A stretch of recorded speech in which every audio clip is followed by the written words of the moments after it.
fiquei 6 meses lá sozinho. Nesses 6 meses, umas 5 vezes, mais ou menos uma vez por mês, uma vez a cada 40 dias eu vim. Eu tenho trauma até hoje do aeroporto de Guarulhos.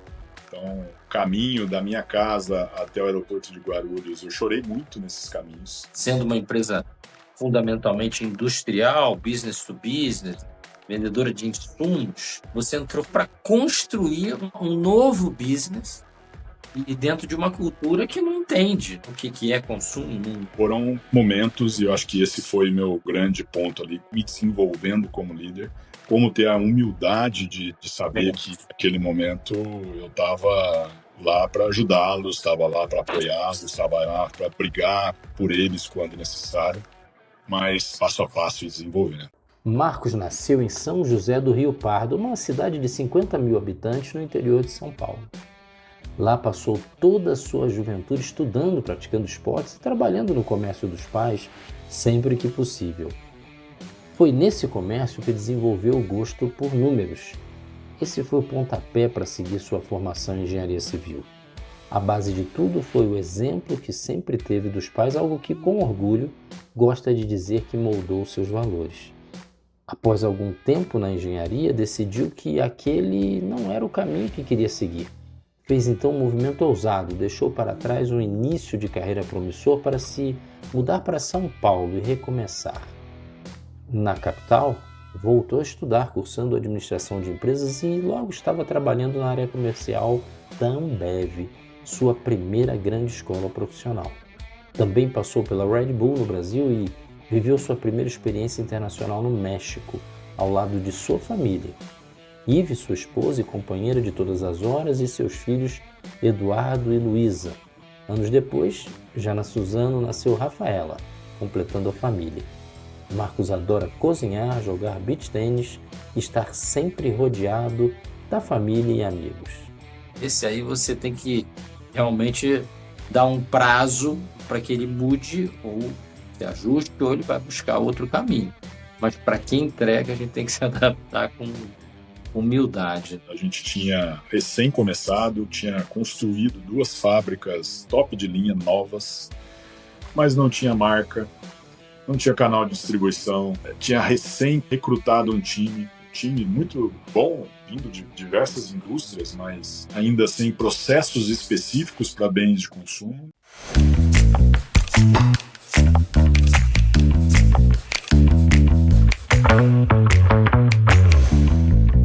Bem-vinda, bem-vindo. Você está no podcast da Rumo.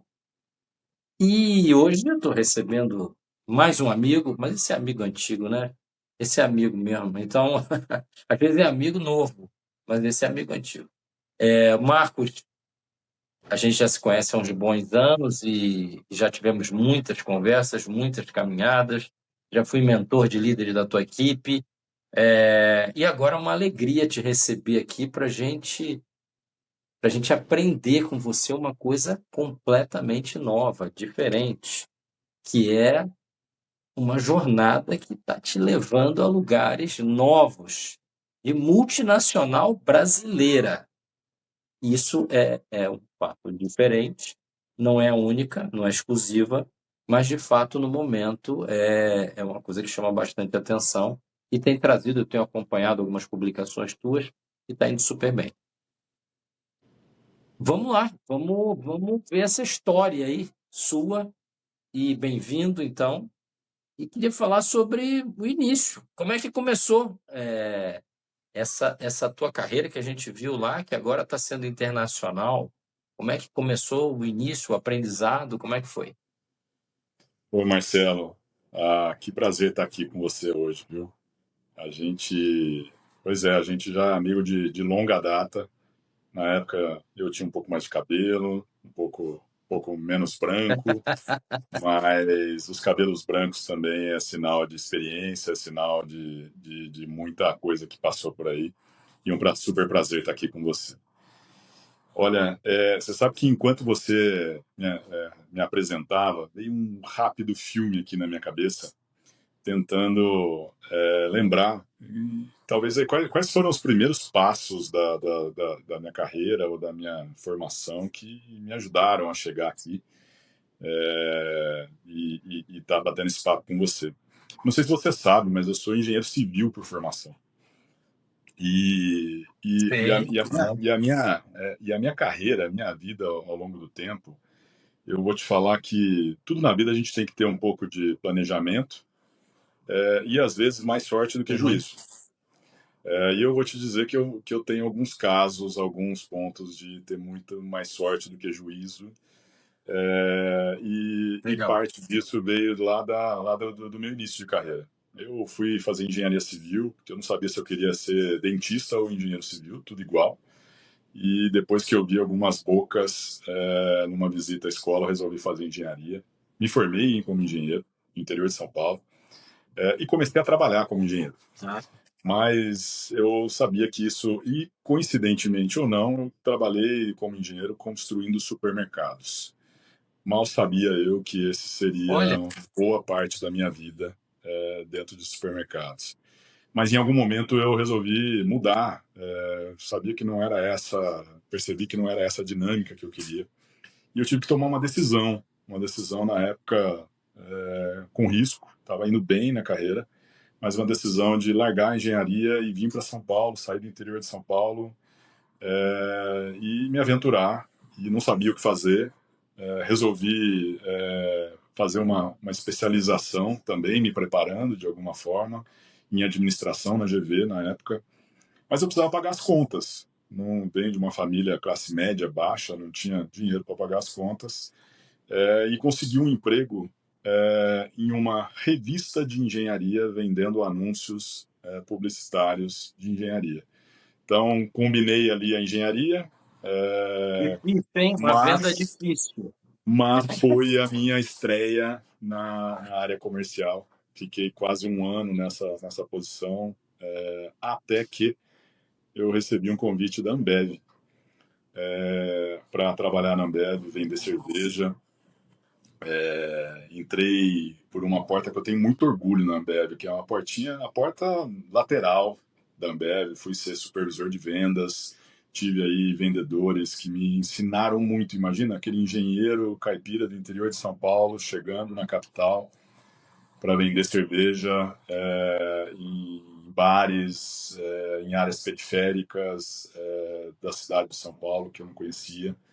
E foi uma escola. Foram 4 anos lá, de uma super Legal. escola, aquela escola famosa, né? Que a Ambev criou, tanta gente, tanto Mas profissional daí bom. você tem que me contar como é que foi, qual foi o perrengue que você passou aqui, porque é um cara do interior. E exatamente para esses locais, né? Com gente que é experiente. É, Certamente você tem alguma história porra, boa para contar para gente nessa jornada. Marcelo, tiveram alguns. E alguns bons mesmo, né? Desde, não digo que são necessariamente perrengues, mas coisas que fazem parte, né? Aqueles dias que um supervisor de vendas, que é uma profissão, é uma posição extremamente que eu valorizo muito, que foi meu primeiro papel de liderança ali, mas alguns dias se o vendedor por algum motivo não podia trabalhar ou faltava, o supervisor pegava na época o seu palm top reserva e ia fazer rota, ia Tem que assumir. visitar 40 pontos de vendas e Perfeito. ali naquela época não tinha GPS, não tinha celular. Então era o recém-chegado a São Paulo, na periferia de São Sim. Paulo, com um guia 4 rodas, procurando as ruas, quase sendo assaltado em algumas vezes, mas os donos de bares nos protegendo, porque sabia que a gente estava lá trabalhando, levando produtos para eles. Então, assim, já tive presenciar situações não tão legais, mas alguns perrengues nesse sentido. Tive visitas a clientes em locais, né, algumas casas de entretenimento noturno, e não só noturno, mas onde Olha tinha aí, que ir, tinha que vender, para todos os às vezes públicos, diurna, né? Às vezes para todos diurna. os públicos, tá? Então, sem nenhum juízo de valor aqui, mas para todos os públicos. Mas foi uma experiência, sem dúvida nenhuma, um aprendizado maravilhoso que marcou minha vida. Até hoje foram 4 anos aí na Ambev, onde eu passei em algumas diferentes posições. Peguei enchente, fiquei preso em enchente, mas que sem dúvida nenhuma contribuíram muito para o meu início de carreira, e que eu tenho muito orgulho disso. Mas eu tenho mais terreno E para nessa frente. jornada, onde é que você concentrou o teu aprendizado? O que que você escolheu aprender? O que que você escolheu se concentrar? Porque no início a gente tem que se concentrar em alguma coisa, né? Então, se você se concentrou em quê? O que que você quer? Qual era a tua busca de diferenciação? Sem dúvida nenhuma, eu tinha ali, já não era tão jovem, mas também foi a minha primeira posição de liderança. Eu tinha meus 25 anos, uma primeira posição de liderança de um time grande, diverso, que passava por faça chuva, faça sol, em cima de uma moto, visitando pontos de venda. Sem dúvida nenhuma, o meu grande objetivo naquele momento era saber ser líder, saber ter um time, saber ajudar um time. Eu não era experiente como vendedor, era a minha primeira posição de liderança. Então, sem dúvida nenhuma, foi muita observação com colegas, foi muita observação e aprendizagem do dia a dia, às vezes com pessoas do meu time. Eu me lembro até hoje de momentos, aquela primeira demissão que você precisa fazer, que infelizmente faz parte do nosso dia a dia. Como eu estava nervoso nesse dia.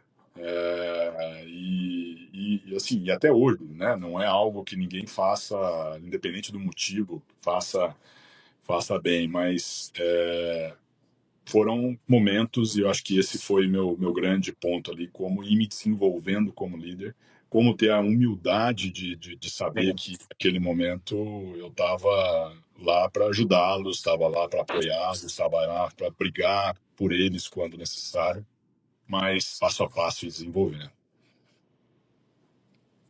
E como é que foi essa transformação de engenheiro, onde as coisas têm que ser muito calculadas e não pode ter erro, não pode ter diferença de cálculo, para você trabalhar em vendas, onde você tem que ajustar 30% das coisas, 20% das coisas, vamos dizer assim, né? Você não vai fazer tudo by the book 100%, senão você não tem equipe, né? Você perde a equipe. Então, quando você tem essas pessoas que nos acompanham, enfim, que aceitam a nossa liderança, a gente tem que ser flexível. Como é que foi essa mudança dessa visão Eu vou, mais cartesiana para uma visão mais humanista? eu vou te contar uma coisa, um segredo aqui, talvez colegas de formação, não de profissão, engenheiros, alguns vão me entender bem, outros talvez não concordem. Dentro da engenharia, eu fui engenheiro de obra, então eu ficava na obra, né? E em algumas obras em outros lugares do Brasil. E na obra é onde tudo acontece. Talvez seja um paralelo aí hoje ao supermercado, para quem trabalha com vendas, ao time na rua, é onde tudo acontece. A obra é onde tudo acontece. E por mais que um projeto de engenharia tenha que ser bem feito, muito bem preciso, na obra alguma coisa vai dar errado. E é na obra que a gente começa a improvisar, na obra que a gente começa a adaptar, na obra é onde a gente começa a transformar. Então, de certa forma, eu acho que isso veio junto com o meu, por mais que foram só 3 anos trabalhando como engenheiro, mas mais uma faculdade também, na prova tudo acontece, na faculdade tudo acontece, na hora. Eu acho que isso veio trazendo, isso veio me ajudando a me formar ali no dia a dia. E algo que eu sempre gostei, gosto até hoje, e que me ajudou sem dúvida nenhuma, eu sou um tarado por números. Eu adoro número. E ali, quando eu estava vendendo ou tentando ajudar o time a vender, e um outro detalhe, isso também vem da minha formação. Meu pai teve comércio a vida inteira. E eu trabalhava no comércio do meu pai quando criança. Então, eu fazia conta de cabeça muito rápido, porque era lá meu pai, ele tinha que dar troco, né? No comércio era uma lanchonete. Então, um salgado, um café, um refrigerante, quanto que dá? Te dou uma nota de 10, qual que era o troco? Então, isso foi me ajudando muito a essa paixão, essa, entre aspas, facilidade com o número, que me ajudou muito na área comercial. Então, eu me lembro de ajudar em negociações. Eu acho que isso até me ajudou naquela parte onde eu estava muito mais aprendendo com o meu time do que ensinando. Mas o pouquinho que às vezes eu conseguia ensinar era criar uma estratégia, um combo. Por que você não faz isso? Por que a gente pode fazer aquilo? Eu acho que isso, junto com essa improvisação, com essa transformação, foi muito essencial aí nesse meu começo de carreira, nesse período. Porque eu sou Legal, muito legal. E de Agora, lá como é que funciona essa coisa? Oi? Não pode seguir, desculpa. Como é que funciona a coisa do aprendizado, né? De você começar a compreender as pessoas. Você começou numa máquina muito bem azeitada, que era a Ambev, ela tinha lá as suas, as suas vicissitudes, né? Vamos chamar assim, nessa época que você estava lá. Mas, para o bem ou para o mal, ela era uma máquina muito bem azeitada em termos de execução, né? De performance, de produtividade. E aí eu sei que você fez uma mudança, né? Foi a primeira vez que você saiu do país. Isso eu acho que é um desafio monumental, você ir para uma cultura tão diferente. E o México, né, para onde você foi, é uma cultura muito diferente mesmo, apesar de os mexicanos muitas vezes acreditarem que o Brasil é parecido com o México. E E aí os teve brasileiros várias também empresas que já acham vieram para isso. cá. E eu acho que são culturas tão diferentes, que você precisa ter bastante humildade para chegar lá e como é que se resolve essa diferença? Não, o Marcelo, e sem dúvida nenhuma, e eu vou te contar um pouquinho disso, mas já que você me fez uma pergunta de perrengue ou de momentos difíceis que a gente às vezes tem que fazer na carreira, e o quanto isso pode envolver o lado pessoal, eu vou te contar talvez um dos maiores desafios que eu tive até hoje, onde no equilíbrio pessoal, profissional, e o quanto o apoio da família é importante nesses momentos. Depois desses 4 anos de Ah, Ambev, eu fiz uma mudança de carreira, me casei com a Ive naquele momento, e eu sabia que o meu futuro na Ambev provavelmente seria um futuro de muitas mudanças. Assim era, né, como você comentou, assim era o caminho dessa máquina muito bem desenhada, muito bem processual. E eu fui aceitar um desafio na Red Bull, naquele momento, no Brasil. Fiquei um ano aqui no Brasil, cuidando do estado de São Paulo, o estado mais representativo. E depois de um ano e um trabalho que foi reconhecido, eu recebi um convite para ir para o México, liderar distribuidores. E o México era um país onde nós estávamos buscando um turnaround naquele momento, tinha perdendo muita participação de mercado. sim. Esse convite veio num momento onde a minha esposa estava grávida de 7 meses. E, Nossa! e, e eu cheguei em casa e falei, como eu conto isso para ela? Assim, nem adianta eu perguntar isso para ela nesse momento. Eu falei, que legal seria essa oportunidade, mas agora não é o momento. Outras vão aparecer, isso é o que eu tinha na minha cabeça. E quando eu contei, ela falou, É. vamos. Quando você precisa ir? Não sei, provavelmente logo. Não, vamos. Obviamente não dá para ir agora, mas vamos ver como vai ser. E o resumo foi: Nem podia viajar, né? Com 7 meses, nem a mulher ainda não podia, pode não, mais nem viajar, né? podia, nem podia. Eu me mudei, a minha filha tinha 15 dias. Minha esposa, minha filha Caramba! e naquele momento meu filho ficaram no Brasil.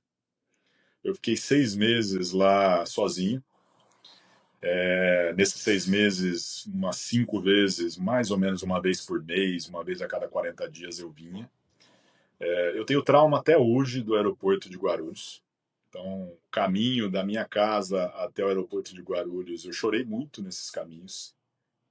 E hoje, às vezes, ainda me dá um arrepio. Eu nem imagino, porque você É, deixar os filhos tão pequenos, a mulher, é. para uma jornada, né, regularmente de distância, assim, muito difícil.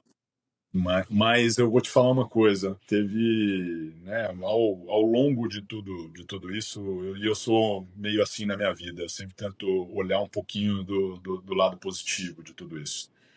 E se é que tem, e se a gente pega um pouco do lado positivo, foi que nesses 6 primeiros meses, além de aprender a língua, além de poder organizar uma casa, uma escola para quando eles chegassem, já ter toda uma estrutura, conseguir fazer isso para que quando eles chegassem a adaptação fosse mais rápida, eu consegui me dedicar Sim. de corpo e alma ao trabalho. E como você disse, a gente acha que o México e o Brasil são muito parecidos, e tem muitas similaridades, né? O mexicano é muito gente boa, o mexicano é muito receptivo, é uma cultura latina, mas cada cultura, e ali foi onde eu comecei a aprender as diferenças e o quanto os traços culturais são importantes, e isso faz parte desse processo de aprendizado. Tá. Eu me lembro de chegar, a primeira coisa que eu cheguei, eu não falava espanhol. Não sei, acho que deu tempo de aprender espanhol nesse tempo, né? Não dá. Eu cheguei lá, existia uma questão naquele momento, ou pelo menos nas empresas onde estávamos, eu queria ter contato com o time. E eu queria aprender espanhol sentado do lado deles. Mas a minha posição tinha uma sala. Eu poderia ter a minha sala fechada para trabalhar. E eu não queria a minha sala fechada. Uhum. Eu queria sentar do lado do meu time, Sim. porque ali eu ia estar escutando, ia estar falando, ia estar aprendendo, né?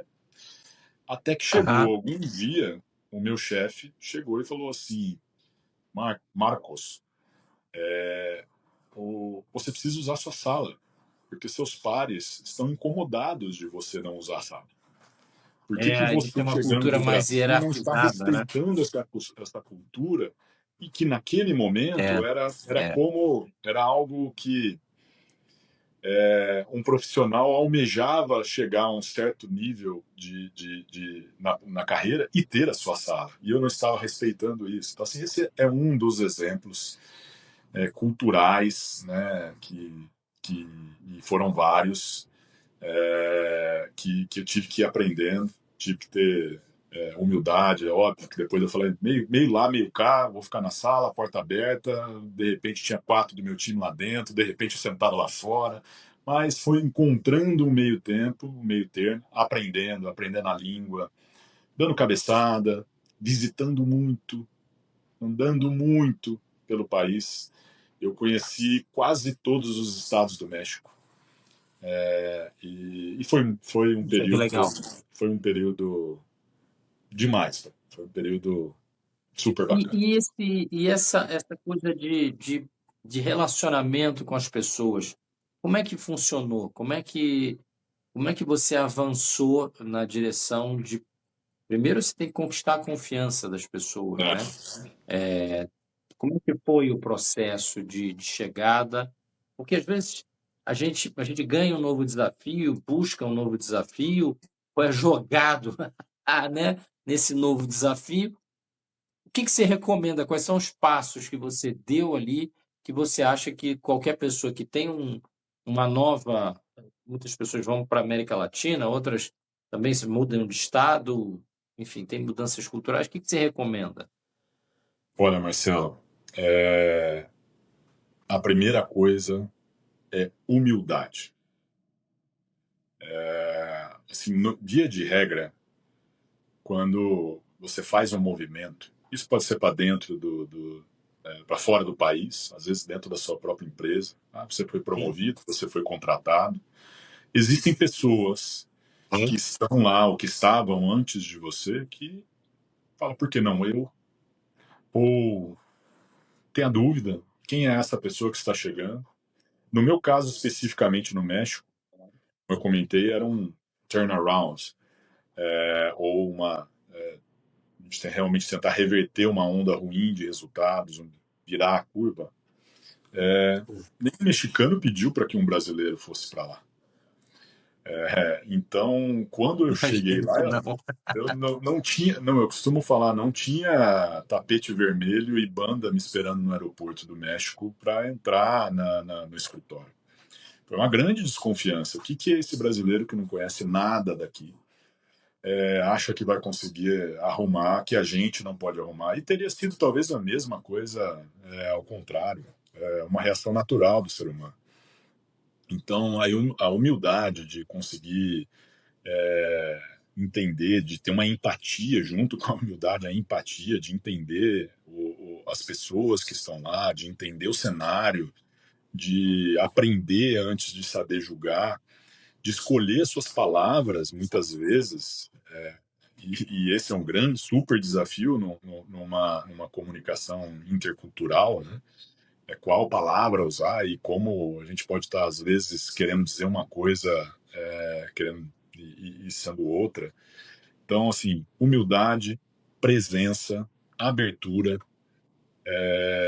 E uma coisa que eu costumo falar, e a gente já citou o exemplo da Ambev, talvez o meu maior aprendizado lá foi uma cultura da famosa gastar sola de sapato, que é estar onde tudo acontece. Na engenharia está na obra, nas vendas é estar do lado do cliente, está do lado do time comercial, na indústria está lá no chão de fábrica. Então, eu acho que é essa combinação de humildade, presença, abertura e, óbvio, sempre trazer também o lado positivo de ser novo, de fazer perguntas. Muitas vezes essas Sim, perguntas trazem respostas que não eram óbvias para quem estava no dia a dia, ali sempre do mesmo perfeito. setor. Tá legal, tá legal. Me conta aí uma história dessa da Red Bull, né? Qual foi a maior realização que você teve nesse momento aí de entender, de empatia, de aprender, de Olha, ouvir essas pessoas? Tem alguma história interessante? eu tenho um cenário, como eu comentei com você, não foi um processo fácil, não foi um processo onde, como eu comentei, não tinha fila de colaboradores me esperando, me convidando para lá. E naquele momento eu fiquei 2 anos lá, e desses 2 anos eu tinha quase que duplo chefe. Tinha Hum, o escritório central da América Latina, que ficava em São Paulo. Era um time de brasileiros super competentes que tinham me enviado nessa missão. E tinha os líderes mexicanos que tocavam dia a dia a operação, inclusive um novo CEO que foi contratado depois que eu já tinha chegado. Ao longo do tempo, a transição foi uma transição. Quem é o brasileiro? Segundo, puta, cuidado o que vocês falam aqui, e eu escutei algumas vezes essas piadinhas. Cuidado o que falem nessa sala de reunião, porque o Marcão vai falar lá no Brasil, vai falar com o chefe lá no Brasil. Aí, em certo momento, eu comecei a escutar daqui do Brasil, nossa, você está ficando igual aos mesmos defeitos, às mesmas oportunidades. Então, você, poxa, crise de identidade, quem eu sou? Mas a consistência, né? E a consistência, um time que foi comprando os desafios, que foi comprando o que nós precisávamos e fizemos para mudar, e os resultados foram trazendo uma credibilidade que no final das contas eu decidi, eu optei em voltar para o Brasil por uma questão pessoal. sim, Os tá. brasileiros queriam que eu voltasse, e os mexicanos queriam que eu ficasse. Então, assim, essa para mim foi a minha coroação pessoal de falar assim, que legal, Que eu bom. gostaria de ter ficado, sendo super honesto com você, eu amo, aprendi a amar aquele país, aprendi a gostar, conhecer, aprendi a comer pimenta. Foram muitos perrengues com a nossa pimenta mexicana. Mas Imagina. foi super bacana. Foi super bacana. Legal, legal. E aí, quando você voltou, você chegou num ambiente de construir uma coisa nova. Na verdade, num outro desafio. Aí já É, eu diria que é um desafio já de um outro nível, inclusive, de complexidade, né? Onde você teve que construir uma máquina, né? O sistema de trabalho não estava pronto. O sistema de trabalho teve que ser moldado por você. Até ali olha, você trabalhou dentro de sistemas de trabalho com mudanças culturais. Na vinda para cá, quando você fala da Suzano, que entrou, né, no mercado de bens de consumo, sendo uma empresa fundamentalmente industrial, business to business, né, vendedora de insumos, você entrou para construir um novo business e dentro de uma cultura que não entende, né, o que é consumo. é, Eu Marcelo, trabalhei numa empresa business to business, consumo é muito diferente. foi eu faço um paralelo naquela mudança da engenharia para entrar na área comercial. Eu tive que fazer essa mudança de novo, tive que tomar essa decisão de novo. Eu voltei do México para a Red Bull Brasil, fiquei mais um ano na Red Bull Brasil, mas chegou um certo momento que eu me via e me viam com um carimbo na testa como um profissional de bebidas. E então, Headhunter, ou empresas me ligavam ou alguma coisa. E aí até que um dia me ligou uma amiga para me convidar para vir trabalhar na Suzano. Se eu queria mandar o currículo para ela para me aplicar, que ela ia me indicar na Suzano numa posição. Tá. Essa amiga chama Paulinha. Se ela estiver vendo aí, trago muito no coração essa lembrança porque me trouxe até aqui. E naquele momento a minha mudança foi: vou sair de bebidas e vou para um tal de B2B. O que é B2B? Porque antes de bens de consumo, que é o que você comentou bem, eu fui vender Ah, tá. papel para gráficas. Entendi. E a gente não pensa, talvez ali, eu não pensava nisso, nesse mercado, que é um mercado enorme, que é um mercado de gráficas que fazem livros, revistas, materiais promocionais, embalagem, feitas de papel. Uhum. E ali eu comecei a conhecer e me apaixonar pela Suzano. Mas isso foi em Legal. 2011. E eu fui, num primeiro momento, cuidar de distribuidores na Suzano.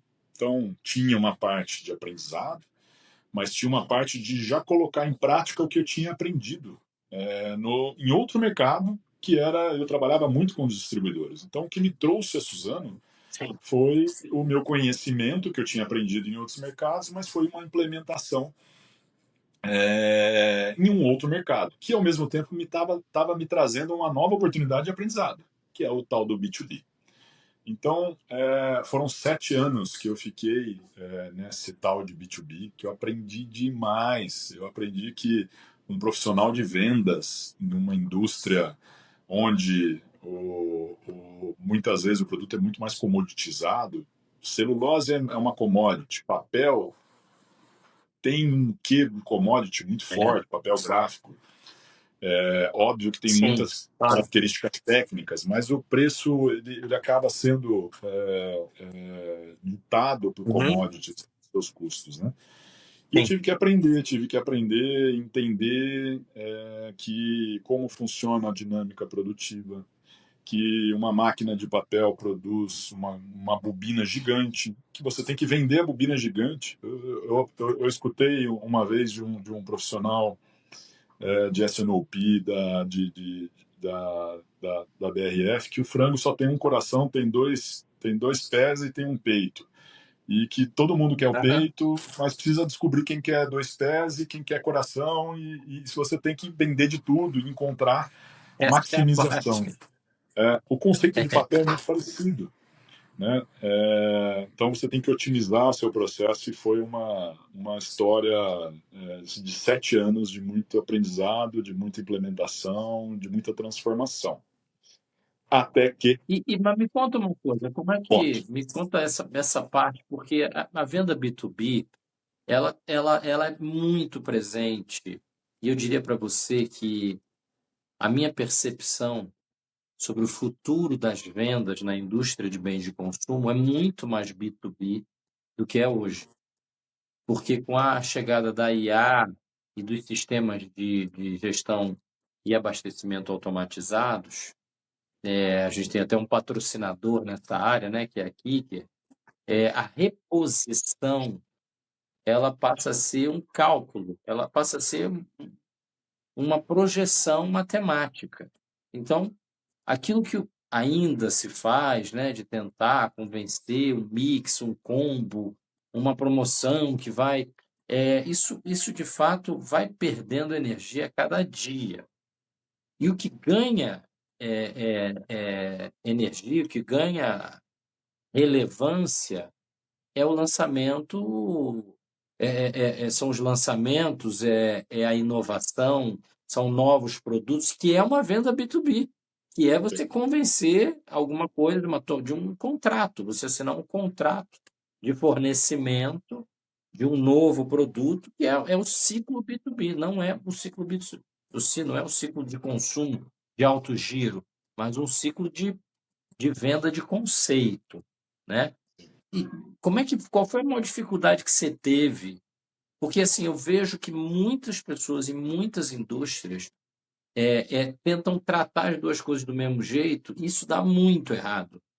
Então você, no caso da indústria de bens de consumo, você tem as duas coisas. Tem o alto giro, que é a reposição, e você tem essa venda B2B que é construída, é um projeto, ela precisa ser trabalhada, ela tem ciclos longos, muitas vezes, até você, de fato, conseguir cadastrar aquele SKU no ponto de venda. Como é que foi isso para você? Olha, foi um aprendizado em todos os sentidos. Vou te confessar um primeiro ponto, mas menos a ver com o trabalho em si, mas você imagina trabalhando em bebidas e trabalhando numa empresa informal, como era já a Red Bull naquele momento. Quando eu vim para Suzano, precisei Aham. refazer meu guarda-roupa. Eu só trabalhava de tênis, calça jeans e camiseta. Precisei refazer meu guarda-roupa. Começar a Sim. trabalhar de camisa, Aham. começar. Aí não que fosse nada informal, mas muitos clientes naquele momento Aham. trabalhavam de terno. Então, primeira coisa que já precisou mudar não, por mais que eu não ia usasse terno, mas tinha que me adaptar Sim. ao cenário que estava, o que quer que seja.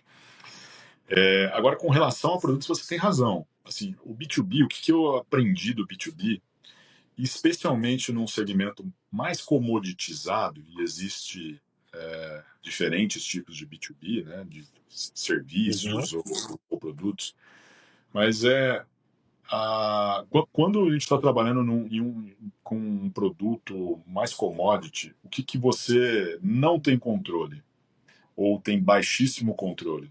Do preço que esse produto vai ser vendido. Você consegue influenciar esse preço na medida que você consegue levar ou entender o sistema, o processo, o end-to-end do seu cliente, entender onde o seu produto ou o seu serviço atrelado a esse produto pode trazer uma eficiência para ele. Porque chega um certo momento onde a marca, contanto que a qualidade seja boa ou muito parecida, não é como no B2C que o consumidor consegue ser influenciado, escolher, ter suas marcas de paixão. Isso sim existe no B2B, mas até um certo limite. Muitas vezes eu costumava dizer o direito do empate, mas como você ganha? Você vai ganhar conhecendo o seu cliente, conhecendo a sua cadeia e a cadeia do cliente e conseguir fazer com que ela tenha o menor nível possível de ineficiência. Então foi aí que realmente entender do processo produtivo, entender qual era o cliente que precisava, entre aspas, do pé do frango, qual era o cliente que precisava do peito do frango, como eu poderia combinar um com o Sim. outro, e é fato isso. Uma bobina de papel, que é grande, ela poderia sair umas bobinas maiores, que eram muito utilizadas para a produção de livros, mas bobinas menores, que seriam como o resto, ou a sobra, não o resto, que seria muito bem utilizado, ou o principal formato para a indústria de caderno. Mas a high, a sazonalidade mais alta de uma indústria e da outra não necessariamente combinavam. Então, como buscar essas eficiências foi muito importante. E a inovação também está presente. Como você comentou, a inovação é como melhoro o meu produto, como eu melhoro o meu serviço. Nós fizemos uma mudança de go-to-market na Suzano, nesse período que eu estava, muito, muito expressiva. A Suzano E a partiu de um concorrência é muito grande, né? Em papel, a concorrência é muito forte.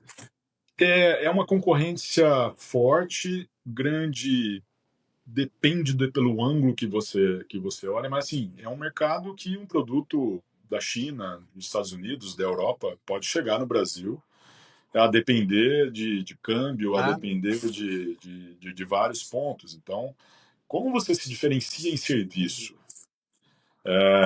Como você consegue, ao estar aqui, oferecer a seu cliente um serviço ou um produto que lhe dê, olha, se você está planejando uma compra de grandes quantidades de carretas para daqui 15 dias, eu consigo te atender. Mas se amanhã, por algum imprevisto, você precisa de algumas centenas de quilos ou uma van para te entregar, como eu consigo te resolver também? Seja via um parceiro distribuidor, que em muitos casos aham. é a solução, é a alternativa, ou seja, por uma mudança ousada que a Suzano fez também, de começar a atender pequenos e grandes clientes em quantidades pequenas. E com uma rede de centros de distribuição, com uma rede de time de vendas e sistemas, que já naquele momento a gente já falava como a gente automatiza. Ainda não se falava em IA, mas como a gente automatiza, como a gente faz essa jornada ser mais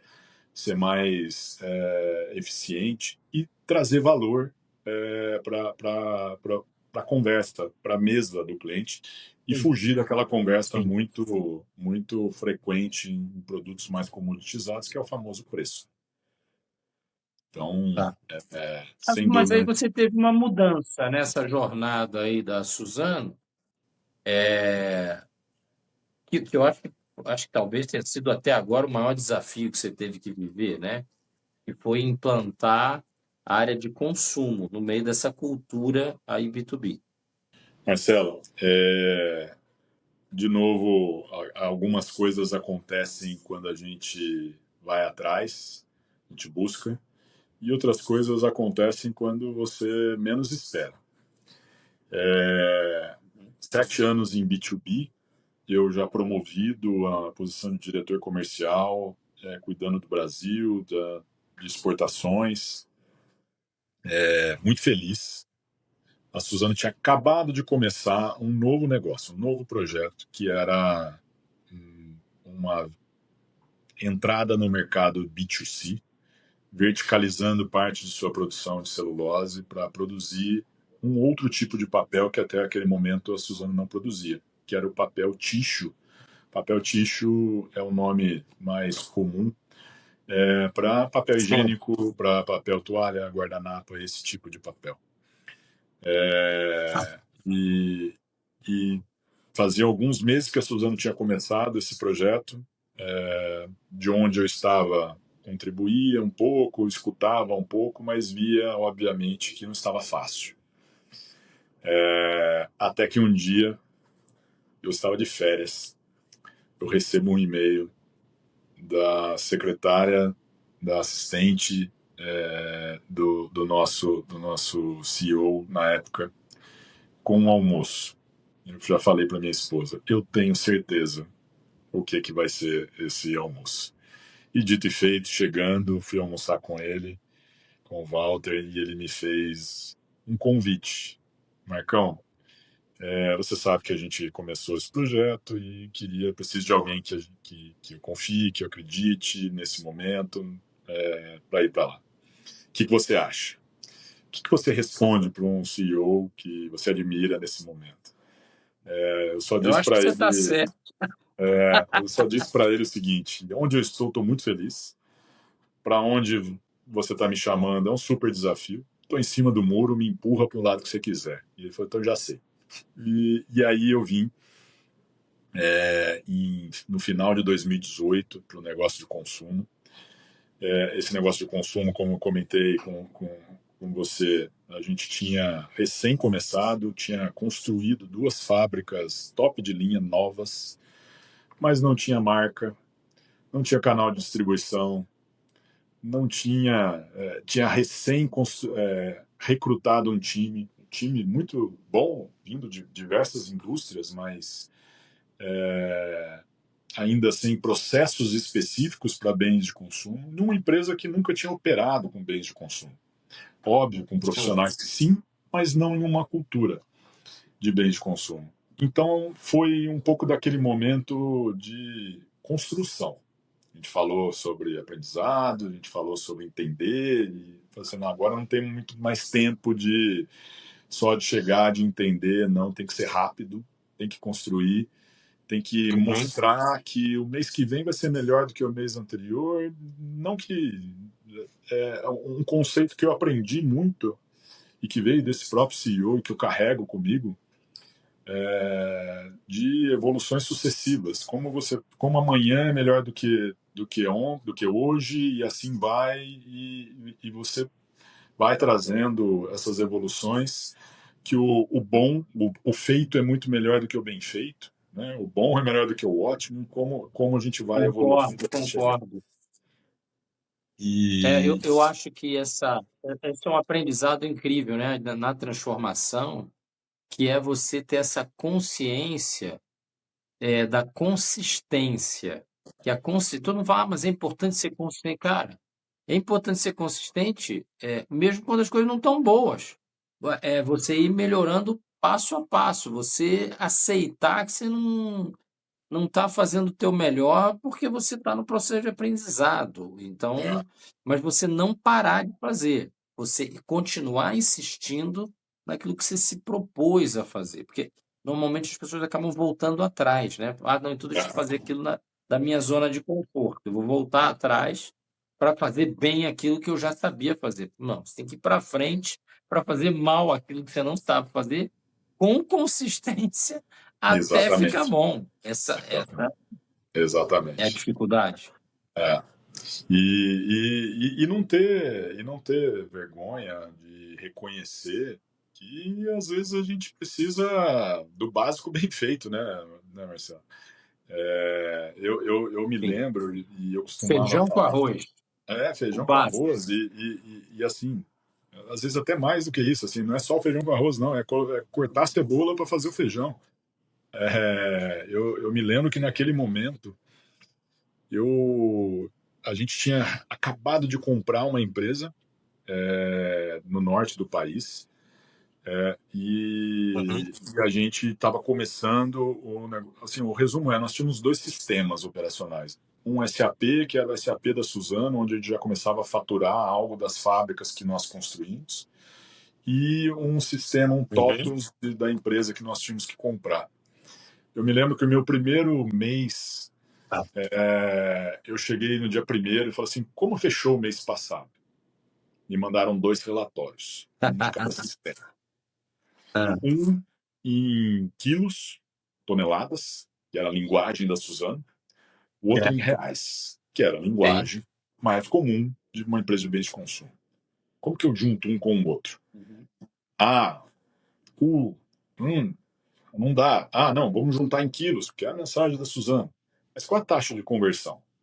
o resumo, longa história curta, levou quase 15 dias para ter esse relatório consolidado e, obviamente, a informação não estava a mais precisa. Mas, assim, a gente chamava e a gente falava, aqui é a época da startup dentro da Suzano. E foi uma delícia. Eu fiz mais Profit V naquele momento do que eu fazia quando eu era estagiário. Mas não tinha vergonha, Tá. estava junto com o time e fomos... política comercial, precisamos implementar uma política comercial, mas como tínhamos sim uma tese que o nosso produto era muito bom, ele deveria estar a tal preço, mas não tínhamos ainda todos os relatórios para acompanhar preços. Tinha uma pressão enorme de vender. Então, sim, implementei um comitê de preços diário. Todos os dias a gente discutia preço, propostas e como faz sentido, rentabilidade. Então, assim, a velocidade naquele momento era crucial.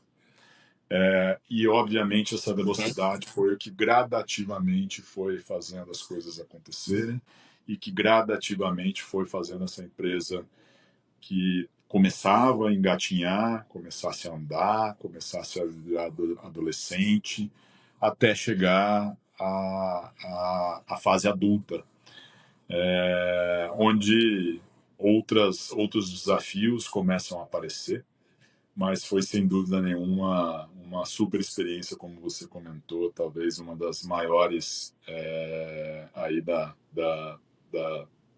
minha carreira, até que culminou com um novo M&A, uma nova aquisição. E foi E que é, né, um orgulho, acho que para o Brasil e um movimento fora dos padrões que a gente tem aqui, que nós somos muito fechados, né? Então, quando você tem um gigante como a Suzano, que de fato pode, né, fazer uma verticalização, pode avançar na direção, né, de mais produtos, de dominar a cadeia, enfim, é um movimento muito pensado, mas o Brasil tem dificuldade dessa coisa de ir para fora. Algumas empresas já foram, né? O grupo JF ele está muito internacionalizado, você tem outras empresas, mas não é uma coisa comum. E quando você fala de bens de consumo, aí é bem incomum, né? Você de fato está falando, a gente está falando muito de commodity ou de alguns produtos, né, até de tecnologia, né? Como a Embraer, ela exporta muito e tudo, mas não tem Embraer fora daqui, né? Não tem algumas fábricas, sim, elas têm, mas quando você fala de bens de consumo, é muito raro uma empresa nacional que tem esse posicionamento que a própria Embev teve, né? E aí você teve que rodar o mundo. Como é que foi essa chamada para você? Qual era o teu papel? Porque a gente estava aqui no Brasil e a gente vê muito pouco das coisas lá fora. A gente não sabia nada do que tinha lá fora, você teve que ir lá para descobrir.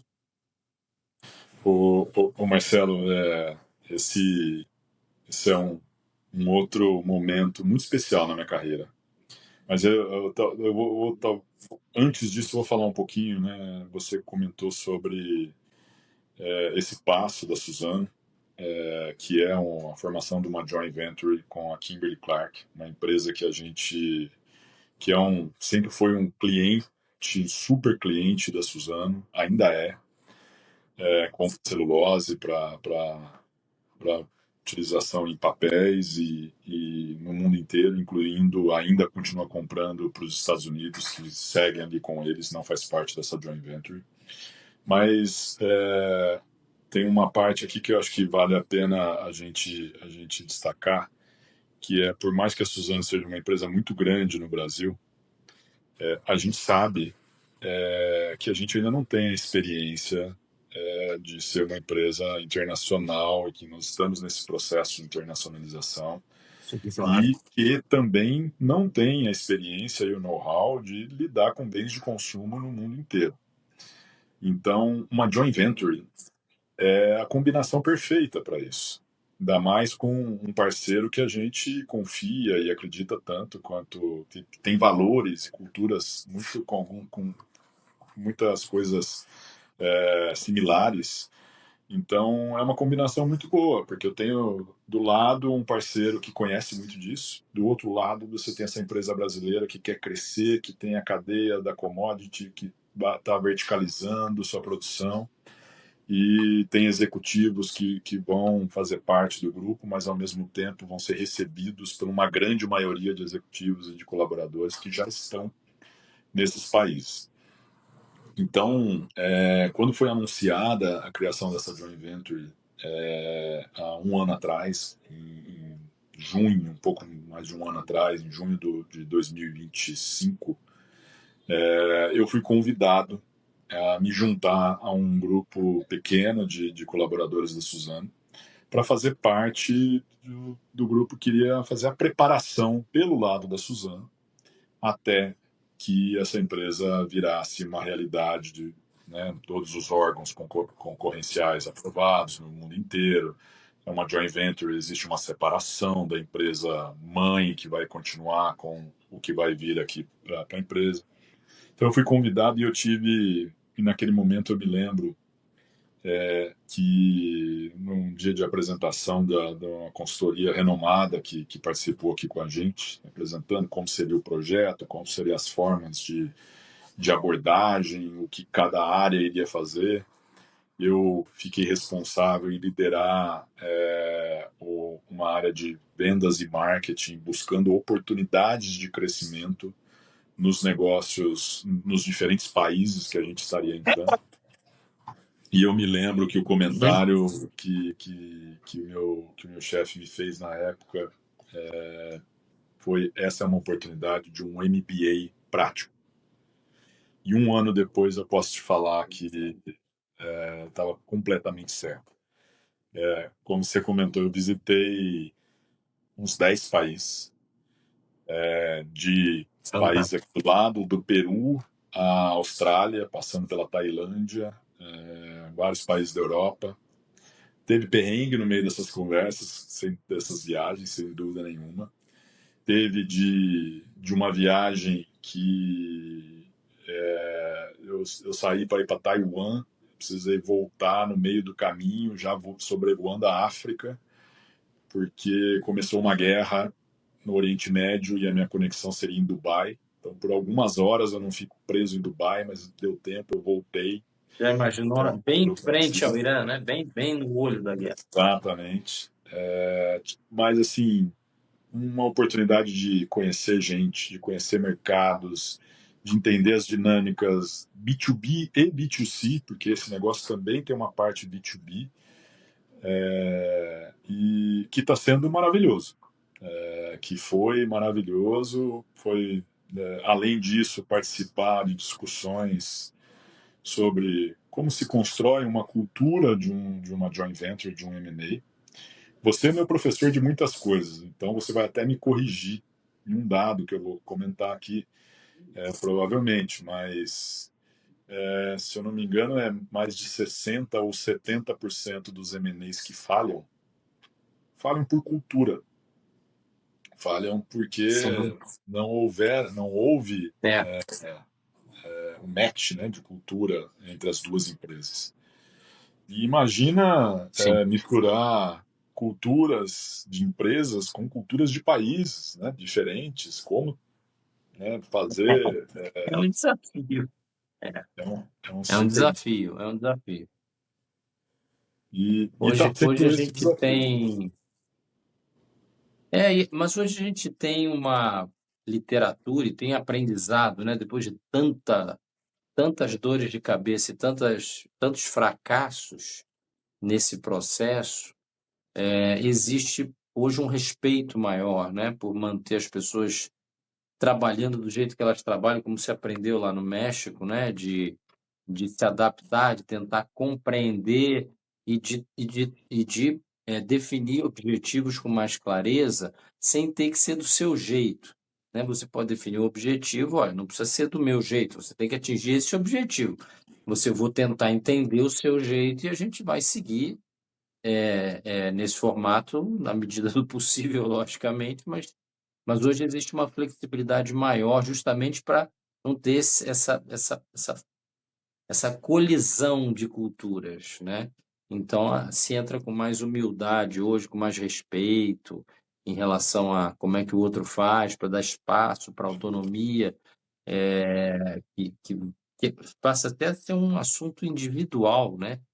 Se você não fizer isso individualmente com pessoas, você acaba perdendo a equipe, e repor a equipe não tá brincadeira no mundo inteiro, né? Você que rodou por aí, É, não, não tá fácil para ninguém, em lugar nenhum. Nós estamos vivendo uma crise mesmo de mão de obra. E dentro dessa crise a gente precisa ter muito cuidado, né, para manter quem entrega.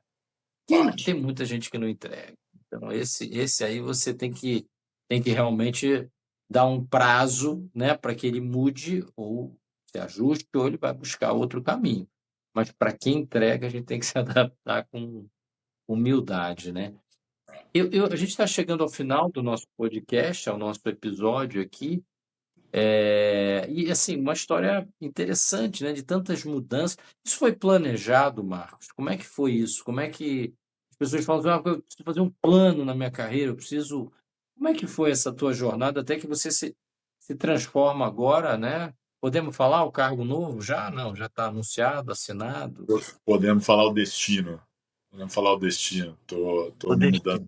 Tô me mudando para a Europa nas próximas semanas, meses. E você é responsável comercial pela Europa. Um novo desafio. Legal, legal. Então, como é que você chegou lá, né? Como é que você chegou a ser esse executivo internacional responsável pela Europa? Teve um plano? Como é que foi? Ô, Marcelo, é, eu, eu costumo dizer aqui para muitos jovens ou não tão jovens que muitas vezes vêm pedir orientação de carreira, ou até aquela turminha do amendoim que gosta de, às vezes, falar: a minha empresa não tem plano de carreira. Eu vou mudar da empresa tal, eu quero entrar aqui na Suzano porque a minha empresa não tem plano de carreira. Então eu vou fazer um paralelo com isso. Eu não acredito em plano de carreira. O plano de carreira ele não é meritocrático, ele não conta com oportunidades que podem surgir, riscos que algumas pessoas têm que tomar. Então, um plano de carreira, agora eu acredito muito em rumo de carreira. Estamos aqui no Grupo Rumo, mas eu acredito muito A no Grupo comunidade, é isso aí. Comunidade. E, e, e, de certa forma, algumas coisas mais pensadas, outras coisas menos pensadas, mas eu sempre tentei, de alguma forma, ir levando para um rumo que Sim, sim uma tivesse direção, mudanças, uma né? direção. Exatamente. Que sim tivesse mudanças, que sempre tivesse aprendizado, que sempre fizesse sentido para o momento que estava, e a família, nesse caso, é essencial. Onde te dá. Com 15 dias eu deixei minha filha, mas foi uma decisão pensada e definida naquele momento por mim, pela minha família. Talvez em outro momento não teria feito isso. Mas, então, assim, ao mesmo tempo, sim, quais são os estudos que eu preciso fazer complementar, especializações, algumas que eu busquei fazer, outras que eu preciso fazer. Uhum. Então, o mundo de IA está aqui, eu uso. Uso da melhor maneira? Não sei, acho que com certeza não, mas cada dia sou um pouquinho melhor. Mas qual é o próximo curso que eu vou fazer? Mas, de novo, o feito e o bem feito, vamos usar.